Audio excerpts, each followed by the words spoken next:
This baby goat bottle rack feeder made us internet famous. Well, maybe not us exactly, it was mainly the baby goats that got famous. Their tiny tails, their need for untangling, and their synchronized bottle guzzling. And somehow, across our social media platforms, these little fluff balls have racked up over 1 billion views, just from drinking their breakfast. Because let's be real, who doesn't love watching baby goat tail wags? Today, I'm gonna show you exactly how we built the iconic bottle rack that started it all. Whether you're raising baby goats yourself, and tired of feeding babies one by one, or juggling bottles in your hand, or just looking for a way to get your own slice of viral goat content, this DIY feeder is a total game changer. Let's jump into it. First, let's talk materials. To start, you'll only need 4 boards. 1 2x10x8, 2 2x6x8s, and 1 2x4x8. Plus, you'll need just a few basic tools. A saw, a drill, screws, a tape measure, a Sharpie, a 1.5-inch paddle drill bit, and while not required, a square makes this build a whole lot easier. First, we're gonna make some cuts. Start by cutting 18 inches off of your 2x10x8, then do the exact same thing and cut 18 inches off both your 2x6x8s. These longer boards are gonna form the main body of the rack. Now we're gonna go ahead and assemble the frame. Start with taking one 2x6 and lay it flat as your base. Then stand the 2x10 on its long edge on top of that board. Then place your remaining 2x6 flat on top, sandwiching the 2x10 in between the two 2x6s. Line up all your edges and screw them together securely.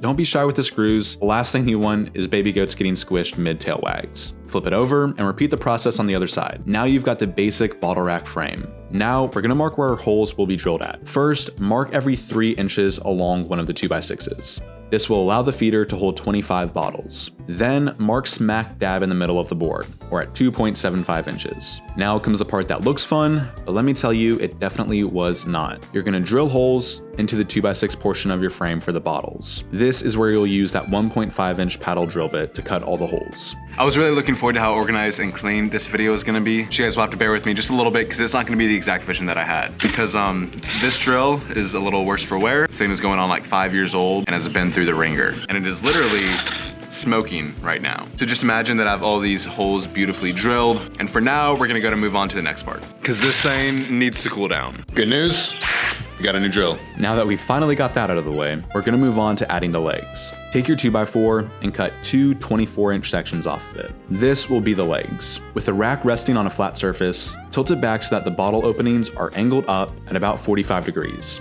What I did was took my square, set it on the ground, and just lean the open side up against the square. Now, line your 2x4 leg so that the top of the board hits the seam that's connecting the 2x10 and 2x6, and screw it into place. I found this is the perfect spacing for it. Now do the same thing on the other side. We're on the final stretch now, so you're gonna take the leftover pieces of 2x6 that are 18 inches long and screw them into the bottom of your angled 2x4s. These act as a stabilizing base and keep the feeder from tipping. And just like that, assembly is finally complete. Now, this part is totally optional, but if you're like me and want more of a polished look and some added longevity in your feeder, you're gonna wanna finish it. You can either paint it, stain it, or my personal favorite, burn it.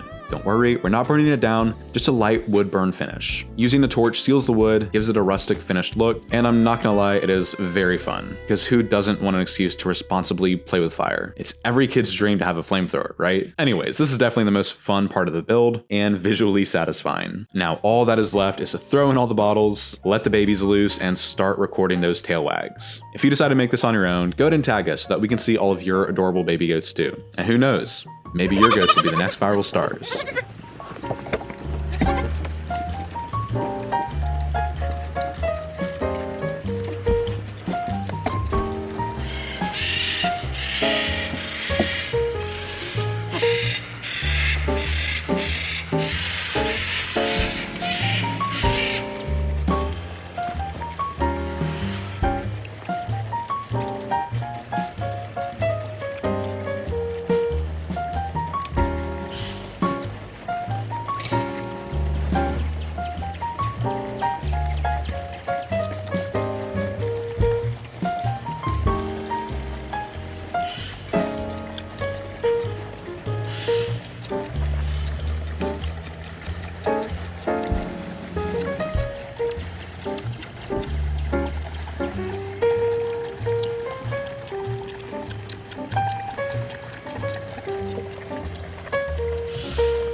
If you found this video helpful at all, please drop a comment with how many goats you have and what type you have. That way we know our content is reaching the right audience. Don't forget to like, subscribe, and share with a fellow goat lover. Until next time, we'll goat you later. God, I've really got to come up with a better outro than saying goat you later.